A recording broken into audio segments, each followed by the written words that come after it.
شاب سوري عمره 19 سنة وهي عجوز مليارديرة عمرها تجاوز 77 سنة. أغرب قصة حب لشاب سوري تحدى كل الناس بحبه لعجوز بعمر جدته. تحدى كل الناس وعمل المستحيل مشان يتجوزها، وما كان طمعان بثروتها الكبيرة، ولما حست بحبه الصادق لها غيرت له حياته. أهدته سيارة أحلامه التي تتجاوز قيمتها $200,000 ومنتظرين مولودهم الأول كمان. حكاية الشاب السوري صاحب 19 عام اللي تزوج من مليارديرة ألمانية.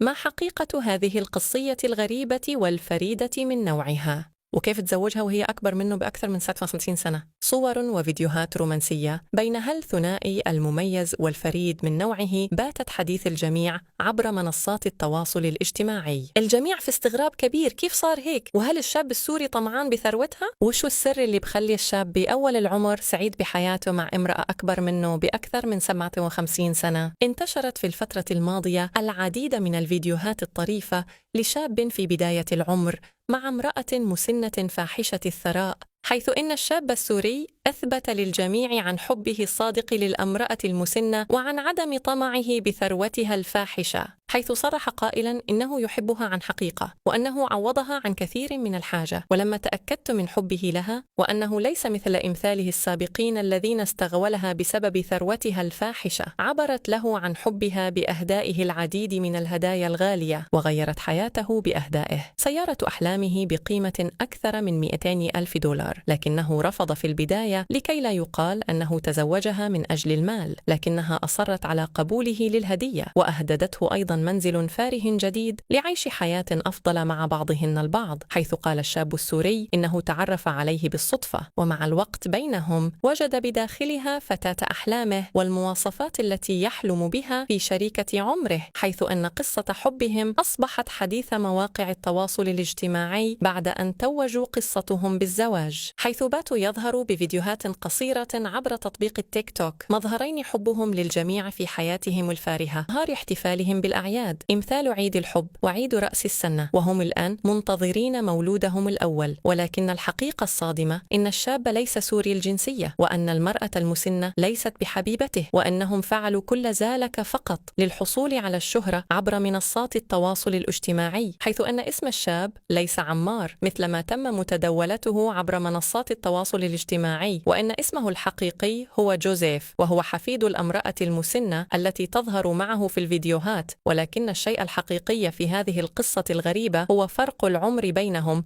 الذي يتجاوز 57 سنة، ولكنهم نجحوا في تحقيق المطلوب عبر منصات التواصل الاجتماعي وعبر عالم الإنترنت، حيث حققوا العديد من المشاهدة والضجة الواسعة عبر موقع التيك توك. وإنهم ألفوا قصة الحمل أيضا للحصول على ضجة أوسع، حيث أن القصة بدأت في الظهور قبل أكثر من عامين، ولكنها رجعت للظهور من جديد عبر مواقع التواصل الاجتماعي. وقد ظهر الشاب مصرحا بسبب فعلته هذه: أنا جدته عانة جدا بسبب رحيل زوجها، وإنه أراد فقط مساعدته وإسعادها، لكن الأمر انقلب للعكس،